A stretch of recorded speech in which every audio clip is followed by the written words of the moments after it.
কক্সবাজার পৌরসভায় স্থানীয় সরকার মন্ত্রণালয়, ইউএনডিপি ও ইউকেএইডের কারিগরি সহযোগিতা এবং অর্থায়নে পরিচালিত প্রান্তিক জনগোষ্ঠীর জীবনমান উন্নয়ন প্রকল্প এর মেয়াদ সম্পন্ন হওয়ায় দায়িত্ব হস্তান্তরের মাধ্যমে চালু রাখার বিষয়ে উত্তম অনুশীলনের উপর অভিজ্ঞতা বিনিময় বিষয়ক কর্মশালা অনুষ্ঠিত হয়েছে।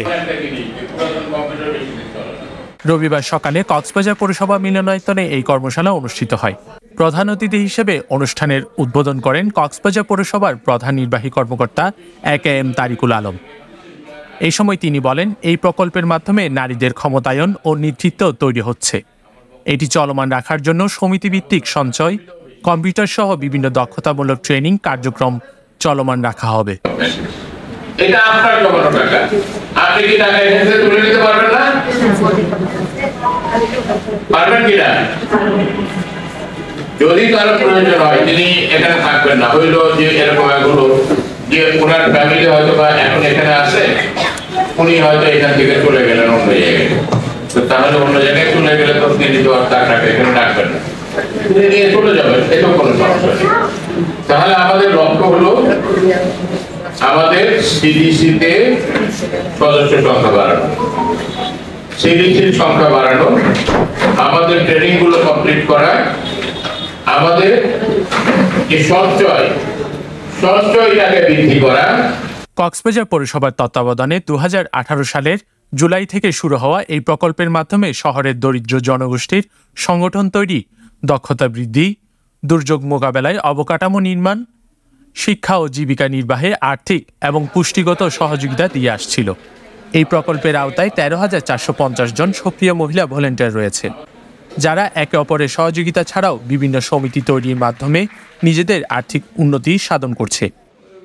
আমি আগে পুষ্টিহীনতায় ভুগছিলাম, এখন আমি ওই থেকে প্রকল্প থেকে ইউএনডিপি পুষ্টি পেয়ে আমি আর আমার বাচ্চা দুইজনে এখন পুষ্টির সহায়তা পেয়ে এখন অনেক ভালো আছি।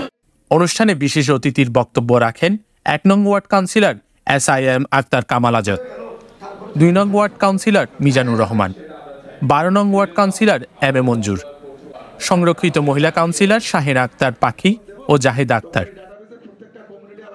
অনুষ্ঠান পরিচালনা করেন ইউএনডিপির infrastructure and housing expert Mohammad Rabiul Alam.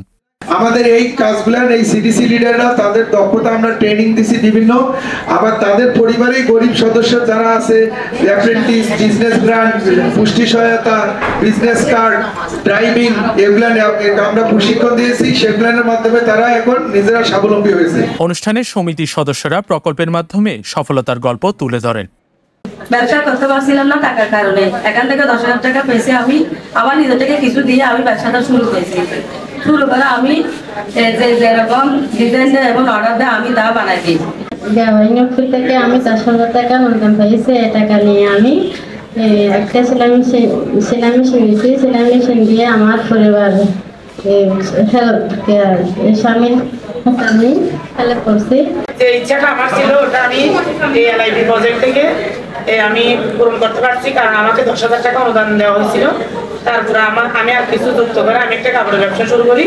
অনুষ্ঠানে সমাপনী বক্তব্যে কক্সবাজার পৌরসভার সমাজ উন্নয়ন কর্মকর্তা শামীমা আক্তার জানান, নারীদের উন্নয়নের কাজে সবসময় সহযোগিতা থাকবে। আমাদের পিছিয়ে থাকা জনগোষ্ঠীর জন্য কাজ করার জন্য, আমাদের সমাজের সুবিধা বঞ্চিত আমাদের মা বোনদের জন্য কাজ করার জন্য কেউ না কেউ এগিয়ে না আসলে কাজ করবে কে? কেউ না কেউ এগিয়ে না আসলে আমাদের নারীদেরকে সহায়তা করবে কে, সহযোগিতা করবে কে? আমি আপনাদের সাথে থাকবো, তবে আপনাদের কাছে আমার অনুরোধ হচ্ছে আপনারা এই সংগঠনকে ধরে রাখবেন, আপনারা ছেড়ে চলে যাবেন না।